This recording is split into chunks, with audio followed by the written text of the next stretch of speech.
கர்ணன் குரு பரசுராமரிடம் சாபம் பெற்ற கதை நமக்கு தெரியும். கர்ணன் குருகுலத்தில் சேர்ந்த நாட்கள் முதல் பரசுராமரிடம் எப்படியெல்லாம் விதை கற்றாரு, எப்படி அர்ஜுனன் மேல சிறு வயதிலேயே கர்ணனுக்கு பகை உண்டானது, பரசுராமர் கர்ணனுக்கு கொடுத்த சாபம் சரியா தவறா என்பதை பற்றி தான் இந்த பதிவுல பார்க்க போறோம். வீடியோவை கடைசி வரைக்கும் பாருங்க. பரசுராமரை கர்ணன் சந்தித்த போது அவன் ஒரு பிராமணனும் அல்ல, சத்திரியனும் அல்ல, ஊரறிந்த ஒரு கீழ்ஜாதிக்காரன் தான். ஆனா அந்த நிலையிலும் கூட நான் ஒரு பிராமணன் தான் அப்படின்னு சொல்லிட்டு பரசுராமரை அவன் நம்ப வைத்து விட்டான் அப்படின்னா அது ஒரு சாதாரண விஷயமே இல்ல.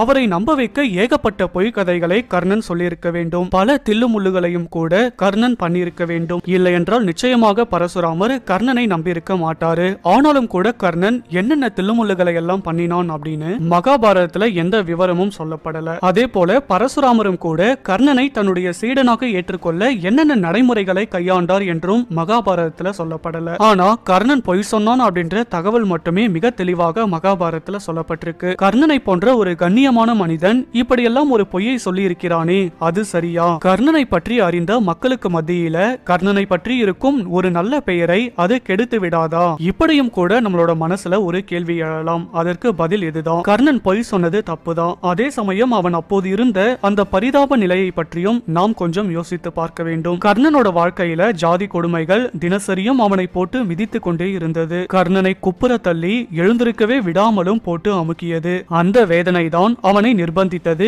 இவ்வளவு பெரிய ஒரு பொய்யையும் அவனை சொல்ல வைத்து விட்டது. இந்த நிலையிலேயே கர்ணனுடைய வாழ்க்கையில் பல ஆண்டுகள் பயிற்சியிலேயே கழிந்தது. கர்ணனிடம் இருந்த பணிவும் அடக்கமும் குரு பக்தியும் பரசுராமரை வெகுவாக திருப்திப்படுத்தியது. அதே போல கர்ணனும் கூட வியக்கத்தக்க பல திறமைகளை மிக எளிதாக செய்து அதை வெளிப்படுத்தினாரு. குரு ஒன்றை அவனுக்கு கற்றுக் கொடுத்தால் அதை 9ஆக்கி காட்டும் வல்லமை இயற்கையாகவே கர்ணனிடம் இருந்தது. அந்த திறமை பரசுராமரை வெகுவாக கவர்ந்தது. அதனால அந்த சந்தோஷத்துல பல தெய்வீக அஸ்திரங்களை எல்லாம் மிகவும் தாராளமாக கர்ணனுக்கு அவர் சொல்லிக் கொடுத்தாரு. உலகத்தையே அழித்து நிர்மூலமாக்கிவிடும் பிரம்மாஸ்திரத்தை கூட கர்ணனுக்கு அவர் தயங்காமல் கற்றுக் கொடுத்தாரு. இப்படிப்பட்ட பல வல்லமைகள் கர்ணனுக்குள் குடியேற குடியேற ஒரு பிரமிக்கத்தக்க கம்பீரமும் கூட கர்ணனுடைய தோற்றத்துல உருவானது. இவ்வளவு பெரிய வளர்ச்சியை கர்ணன் பெற்றுக் கொண்டிருந்தாலும் கூட இடைவெளி இல்லாத ஒரு கருட பார்வையை குரு துரோணாச்சாரியரோட குருகுலத்தின் மீது கர்ணன் எப்போதுமே வைத்துக் கொண்டே இருந்தாரு. ஏன்னா அர்ஜுனன் அங்கேதான் இருந்தாரு. உலகிலேயே சிறந்த வில்வீரன் அர்ஜுனன் தான் என்ற பேச்சு அப்போதுதான் மெல்ல மெல்ல மொத்த நாட்டையே ஆக்கிரமித்துக் கொண்டிருந்தது.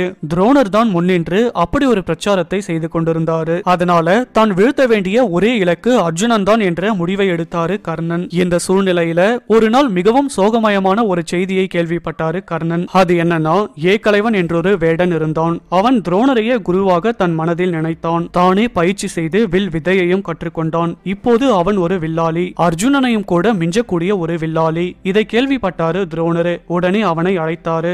ஏகலைவனுடைய கட்டை விரலை வெட்டி தருமாறு கேட்டாரு. அதை குரு தட்சணையாகவும் பெற்றுக்கொண்டாரு. கட்டை விரலை பெற்றுவிட்ட பிறகு அர்ஜுனனை அவனால் எதிர்க்க முடியாது, மிஞ்சவும் முடியாது. அர்ஜுனனை முதன்மைப்படுத்துவதற்காக துரோணர் செய்த ஒரு கொடுமைதான் இது. இதை கேள்விப்பட்டாரு கர்ணன். அவனது கோபம் எல்லையை கடந்தது. எனவே அர்ஜுனனை வீழ்த்தி அவனை வெற்றி கொள்வதே இனி தன் வாழ்வின் லட்சியம் என்ற தீர்மானத்துக்கே வந்தாரு கர்ணன். கர்ணன் பிறந்ததிலிருந்து துரதிருஷ்டம் தான் துரத்தி கொண்டே வந்தது. கர்ணன் ராஜ குடும்பத்தில் தான் பிறந்தாரு. ஆனால் குந்தி தேவியால கைவிடப்பட்டாரு. அதனால கர்ணன் குல பெருமையை இழந்தாரு, குடும்ப பெருமையை இழந்தாரு, கீழ் ஜாதிக்காரன் என்றும் அழைக்கப்பட்டாரு. இவையெல்லாம் ஏன் நடந்தது? அதிர்ஷ்டம் இல்லாததினால் தானே. துரோணரை கர்ணன் சந்தித்தார். நம்பிக்கையோடு தான் சந்தித்தாரு. கனவுகள் நனவாகும் என்றுதான் சந்தித்தாரு. ஆனால் அது நிறைவேறவில்லை. காரணம் துரதிருஷ்டம் தான். இவையெல்லாம் ஏன் நடந்தது? அதிர்ஷ்டம் இல்லாததினால் தானே. அதிர்ஷ்டம் இருந்திருந்தால் இவையெல்லாம் நடந்திருக்குமா? நடந்திருக்கும். ஆனால் சாதகமாக நடந்திருக்கும். இப்போதும் கூட ஒரு துரதிருஷ்டம் கர்ணனுக்கு நிகழப்போகிறது. பரசுராமரிடம் கர்ணனுடைய பயிற்சி காலம்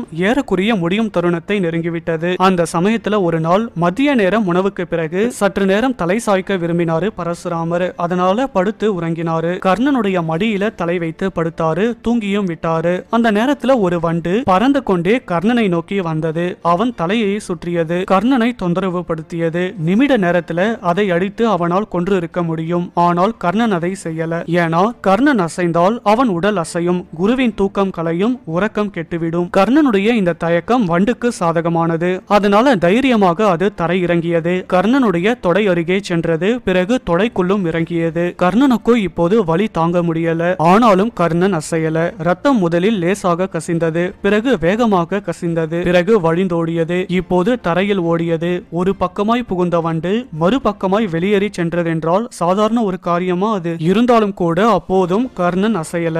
ஆனாலும் கூட கொஞ்ச நேரத்தில் பரசுராமருடைய தூக்கம் கலைந்து விட்டது. எப்படி என்றால் பீறிட்டு வந்த ரத்தம், அதனால் ஏற்பட்ட ஈரம் பரசுராமரை தொட்டுவிட்டது. அதுவே அவரை உசுப்பியும் எழுப்பிவிட்டது. தூக்கம் கலைந்த குரு தன்னை மெச்சுவார் என்றுதான் எதிர்பார்த்தாரு கர்ணன். தன்னுடைய அன்பை நிச்சயமாக பாராட்டுவார் அப்படின்னு எதிர்பார்த்தாரு. ஆனால் பரசுராமரோ கர்ணனை சாடினாரு, குற்றம் சாட்டினாரு. இவ்வளவு பெரிய ஒரு வேதனையை எப்படி ஒரு பிராமணனால் தாங்க முடியும்? ஆகவே நீ பிராமணன் அல்ல, சத்திரியன். சந்தேகம் இல்லாமல் நீ ஒரு சத்திரியன் அப்படின்னு சொல்றாரு. என்னை நீ ஏமாற்றி விட்டாய், பொய் சொல்லி என்னிடம் இருந்து விதைகளை எல்லாம் கற்றுக்கொண்டாய் அப்படின்னு சொல்லிட்டு அத்தோடு கர்ணனை விட்டாரா அப்படின்னு கேட்டீங்கன்னா இல்ல, அவனை சபித்தாரு. உன் ஆபத்து காலத்தில் என்னிடம் நீ கற்ற வித்தைகள் அனைத்துமே உனக்கு மறந்து போய்விடும். இப்படியாக கர்ணனை சபித்தாரு, இரக்கமின்றியே சபித்தாரு. இந்த இடத்துல ஒரு சந்தேகம் எல்லாருக்கும் வரும். பிராமணர்கள் என்றால் அவர்களுக்கு தாங்கும் சக்தியே இருக்காதா? பரசுராமரும் ஒரு பிராமணர் தானே, ஆயிரக்கணக்கில் சத்திரியர்களை அவரும் கொன்று அழித்தவர் தானே, கோடாரியால் வெட்டி சங்காரம் செய்துதானே கொன்றார். பலரை வெட்டி கொலை செய்த அவருக்கு